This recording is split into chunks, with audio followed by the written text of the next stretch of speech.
ॾही में माउ जो पंहिंजे पुट जे ख़िलाफ़ एहतजाज, ग़ुलाम क़ादर उस्मानी ते तशद्दुद, फुरलुट ऐं ज़्यादती जा इल्ज़ाम।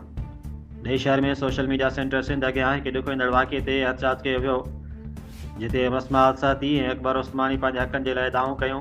इन्हनि ॿुधायो त ग़ुलाम क़ादर उस्मानी जेको संदुनि पंहिंजो ई पुटु आहे, संदुनि सां तशद्दुद, फुरलुट ऐं ज़्यादती कई आहे। एहतजाज दौरान मसमात साथी ॿुधायो, मुंहिंजो पुटु ग़ुलाम क़ादर उस्मानी मूंसां ज़ुल्मनि जी इंतिहा कई आहे, मूंखे घर मां तशद्दुद करे ज़ोरी कढी छॾियो आहे। अफ़सोसनाक ख़बर, मसमात साथी दाईंदे ॿुधायो त मुंहिंजे ई पुटु ग़ुलाम क़ादर उस्मानी मूंसां ज़ुल्मनि जी इंतिहा कई आहे, मूंखे मुंहिंजे ई घर मां तशद्दुद करे ज़ोरी कढी छॾियो आहे। मुंहिंजा क़ीमती प्लाट जे असुल काग़ज़, रोक रक़म, सोन जो सामान फुरे वियो आहे ऐं ग़रीब औरत हुअण जे बावजूदु पंहिंजी फ़रियाद ॻोठ जे चङनि मुड़िसनि वटि खणी वियसि, जिन में मुश्ताक रुस्तमानी, मोहम्मद रमज़ान रुस्तमानी, रहीम रुस्तमानी, हिज़बुल्लाह रुस्तमानी शामिल आहिनि, पर अफ़सोस मुंहिंजी दांह ॿुधण वारो को कोन निकितो। हुन वधीक चयो त हिन पंहिंजी दांह इंसानी हक़नि जे इदारे ह्यूमन राइट्स पाकिस्तान जी टीम आॾो पिणु रखी आहे। मीडिया कोऑर्डिनेटर बदीन अली ग़ुलाम खोसो मार्फत SSP Badin, DIG Hyderabad, IG Sindh, इंसानी हक़नि वारे पाकिस्तान जे चेयरमैन ताईं अपील मोकिलियां थी, मूंखे इंसाफ़ ॾियारियो वञे। हुन वधीक चयो त ग़ुलाम क़ादर उस्मानी कूड़ा केस दाख़िल कराइण, ग़रीबनि ऐं बेसहारनि सां नाजाइज़ी करण में अॻियां रहे थो। मूं पंहिंजा हक़ बचाइण लाइ कानून जे दर ते दांह ॾिनी आहे ऐं आला इख़्तियारनि खां मुतालबो कयां थी त मुंहिंजे पुटु ग़ुलाम क़ादर उस्मानी खे जल्द गिरफ़्तार करे कानूनी कार्रवाई कई वञे, जीअं मूंखे पंहिंजे हक़नि मिलनि ऐं मूंखे पंहिंजा हक़ मिलनि ऐं मूं जहिड़ियूं ॿियूं मज़लूम औरतूं बि तहफ़ुज़ महसूसु करे सघनि। एहतजाज जे आख़िर में मुज़ाहिरनि चयो, जेकॾहिं इंसाफ़ न मिलियो त पंहिंजे हक़ हासिलु करण लाइ एहतजाज वधाईंदा।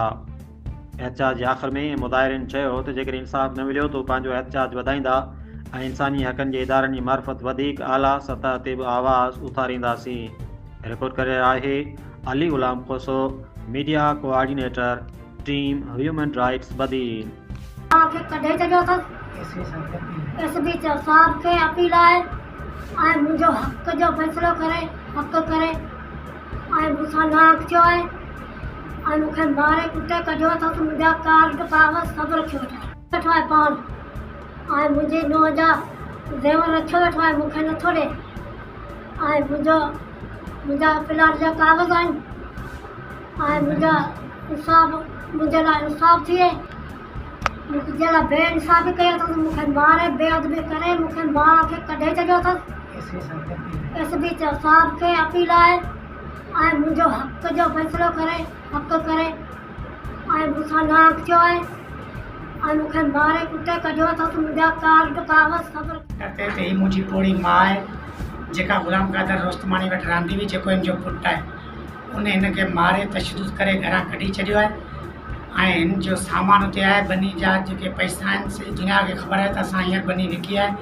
मुंहिंजी माउ खे जेको हिसो मिलियो आहे उन रोके छॾियो आहे ऐं मुंहिंजी माउ जे प्लाट जा जेके काग़ज़ आहिनि उहे बि हुन वटि पियल आहिनि, ॾिए कोन पियो। ऐं मुंहिंजी माउ जी जेका नुंहुं आहे उनजा ज़ेवर पियल आहिनि, नक जो कोको आहे ऐं टापस आहिनि, उहे बि ॾिए कोन पियो। असां चङनि मुड़ुसनि खे दान ॾिनी आहे, चाचे मुश्ताक रुस्तमानी खे, रमज़ान रुस्तमानी खे, रहीम खान रुस्तमानी खे, जिन्हनि खे फ़ोन कयूं फ़ैसिले जे लाइ। फ़ैसिले में कोन आयो।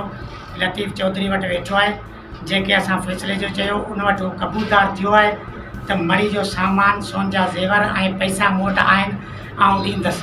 अपील था कयूं SP साहब खे, DSP साहब खे ऐं जेके बस वारा अमलदार आहिनि उन्हनि खे अपील था कयूं त असां सां इंसाफ़ कयो वञे। मुंहिंजी माउ पूरी आहे, मूंखे चई जे तूं माउ खे विहारींदे ऐं तुंहिंजी नियाणी खे तलाक ॾेई कढी छॾंदसि, तोते कूड़ा केस करे तोखे कूड़नि केसनि में ज़लील करे फासाईंदसि। हीउ लालची क़िस्म जो माण्हू आहे, अॻे माण्हुनि ते कूड़ा केस करे उन्हनि खां पैसा वठी पोइ उन्हनि खे केस छॾे ॾींदो आहे।